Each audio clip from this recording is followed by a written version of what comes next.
सबसे पहले हम एडमिनिस्ट्रेशन को बहुत बहुत मुबारकबाद देते हैं जो 35 साल के बाद मुहर्रम का जिस तरीके से फुल अमन के साथ जुलूस निकाला गया और वो भी ओरिजिनल उन जगहों से जहाँ से पहले निकलता था।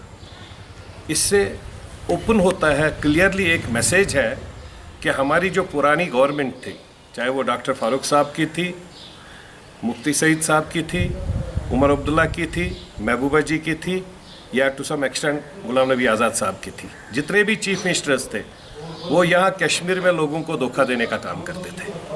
वो कभी भी कश्मीर में यहाँ लोगों को ये कहकर बोलते थे कि अगर शिया भाई जुलूस लेकर निकालेंगे तो सुन्नी इस पर पत्थर मारेंगे। आज उनको एक्सपोज किया कश्मीर की आवाम ने ये मैसेज देकर कि यहाँ मज़हब के जितने भी कोई भी प्रोग्राम होता है, कोई भी अपने तरीके से, चाहे हम लोग हिंदू भाई यहाँ पर प्रोग्राम निकालते हैं, मुसलमान भाई उसमें साथ में खड़े होते हैं, मुस्लिम भाई प्रोग्राम निकालते हैं, यहाँ कभी भी ये नहीं था कि शिया सुन्नी वाला मसला है। लेकिन आज ये पूरे जिस तरीके से इन्होंने ये ड्रामा करके रखा था, मैं समझता हूँ कि उन्हीं सब लीडरों को जो उन्होंने वो गुपकार ए, गुपकार बी, गुपकार सी के माध्यम से बनाया ऑर्गेनाइजेशन, आज उनको माफ़ी मांगनी चाहिए। पूरे कश्मीर के कौम को, जम्मू कश्मीर के लोगों से माफ़ी मांगनी चाहिए कि भाई हमारी गलतियाँ थी, हम लोगों को धोखा देते थे। 88-89 में मिलिटेंसी क्रिएट की गई डॉक्टर फारूक के माध्यम से, गन कल्चर लाया गया कश्मीर में, कोई भी कश्मीरी ना गन लेकर पैदा हुआ था ना पत्थर लेकर पैदा हुआ था। उन्होंने गन और पत्थर देने का काम किया बच्चों को। जिस बच्चे के हाथ में कलम होना चाहिए, जिस बच्चे को हम लोग पढ़ लिख कर ब्यूरोक्रेट अच्छा बनाना चाहते हैं, उसको अपना कैरियर चाहे वो बिजनेस में करे, स्पोर्ट्स में करे या ब्यूरोक्रेटिक सेटअप में आ जाए, हम लोग चाहते हैं बच्चे उस तरीके से पढ़ लिख ले। लेकिन नेशनल कॉन्फ्रेंस ने उनके हाथ में गन और पत्थर देने का काम किया और आज उनको शर्म नहीं आती है।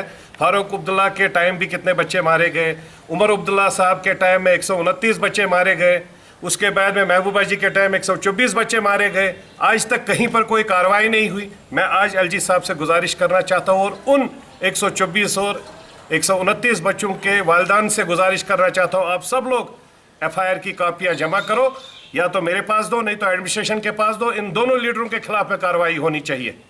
ये जो यहाँ पर कत्ल गारत हुआ है, इनके जिम्मेवार ये है। इन लोगों के खिलाफ में जब कार्रवाई होगी, कश्मीर में ये गंदा माहौल जो इन्होंने ख़राब किया था, कश्मीर में पीसफुल एटमॉस्फेयर को दूर रखने का जो इन्होंने काम किया, वो वंस फॉर ऑल ख़त्म हो जाएगा।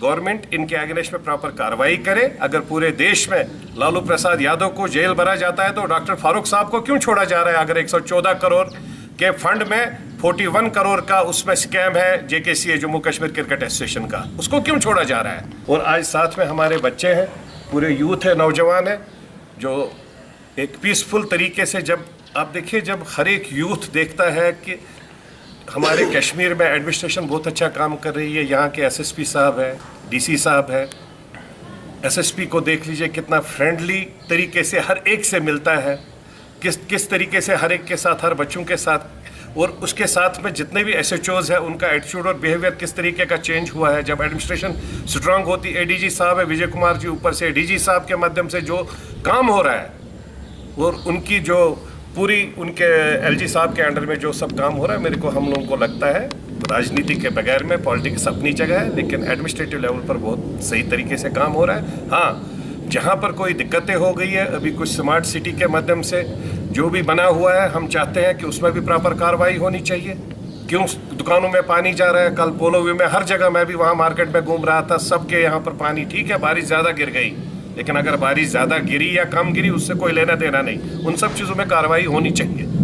अगर हमने नए टेक्निक लगाए, पेरिस के बेस पर हमने कहा कि पेरिस के बेस पर हम लोग इसको बनाएंगे, ड्रेनेज सिस्टम हमारा क्यों ख़राब हो गया है? हम मान सकते हैं कि कहीं पर पूरा काम नहीं हुआ है, उसकी वजह से पूरा ठीक नहीं हुआ है, लेकिन जहाँ पर पूरा काम हुआ, पोलो व्यू साइड में तो पूरा काम हुआ है, वहाँ पर क्यों पानी जा रहा है दुकानों के अंदर में? हमारे यहाँ पर स्मार्ट सिटी बनने के बाद क्यों इतनी दिक्कतें हो रही है? लोग घरों से बाहर नहीं जा रहे थे, इतना ड्रेनेज की दिक्कत है। पिछले 5 साल से पूरा फंड आया है, वो फंड कहाँ गया अगर ड्रेनेज का काम नहीं हो रहा है? तो हम चाहते हैं जितना भी टाइम बचा है, इसमें प्रॉपर तरीके से ड्रेनेज के ऊपर काम होना चाहिए, लोगों को फैसिलिटी मिलनी चाहिए। ये हमारे यूथ है, जिसको हम लोग कह सकते हैं ये फ्यूचर है हमारे कश्मीर का। ये भाई है हमारा छोटा, लेकिन शायद कल अब तो ये लोग अब अच्छा काम करेंगे। ऐसा नहीं है कि ये लोग